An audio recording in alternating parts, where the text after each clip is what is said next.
My name is Whit Prouty. I'm a residential realtor with Coldwell Banker in Beverly Hills, and today I'd like to talk to you about what it's like to be in escrow in the Los Angeles area.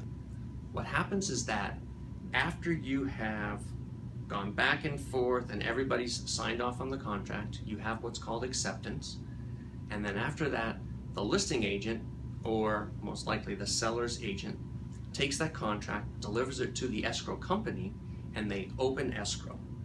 First off, the date that you open escrow is not necessarily the date of acceptance of the contract. And that's important to remember because our dates for contingencies, when escrow closes, all of that kind of stuff actually go off of acceptance of the contract, not the date of opening escrow. All right, so I'll give you a little example here. You've been working on negotiating back and forth all week long, and finally, Friday at 7 p.m., the last person signs off on the contract, and you have a fully executed purchase agreement. You don't go and open escrow Friday night or Saturday, because escrow's closed. Escrow's gonna actually get opened probably on Monday morning. The dates, though, that you've negotiated in that purchase agreement are all based off of the date of acceptance, which is actually on Friday. What is this escrow company thing and what do they do?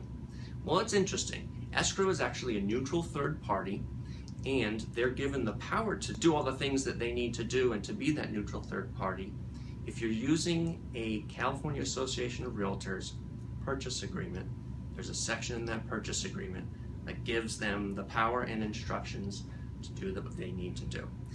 They coordinate everything between the real estate agents, the title company, the lender, if there's a loan, all of that kind of stuff. They review the preliminary title report. They'll order demands based on that. They will coordinate loan documents, again, if there's a loan. They'll schedule the recording of the title, and they'll eventually close out the file, and they'll distribute the funds wherever they're supposed to go. Back to you and how escrow impacts you and kind of timing and all of that kind of stuff. First thing that's going to happen is that the good faith deposit is going to be due to escrow. I'm going to talk about time periods, and the time periods that I'm going to talk about are what is actually in that California Association of Realtors purchase agreement. So these are the boilerplate time periods.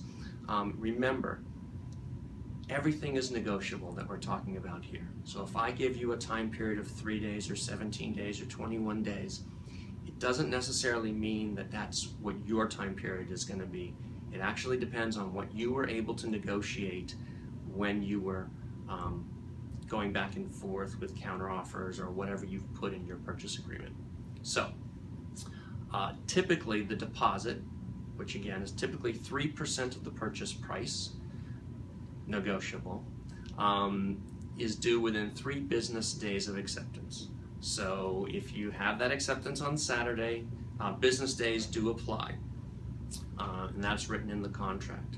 So escrow company will most likely reach out to the buyer to get the buyer to deliver their good faith deposit to them for the into escrow. Okay, next, what else is going on? The seller, if they haven't already done so, is getting all of their disclosures ready, and they're going to present all of their seller disclosures to the buyer as soon as possible.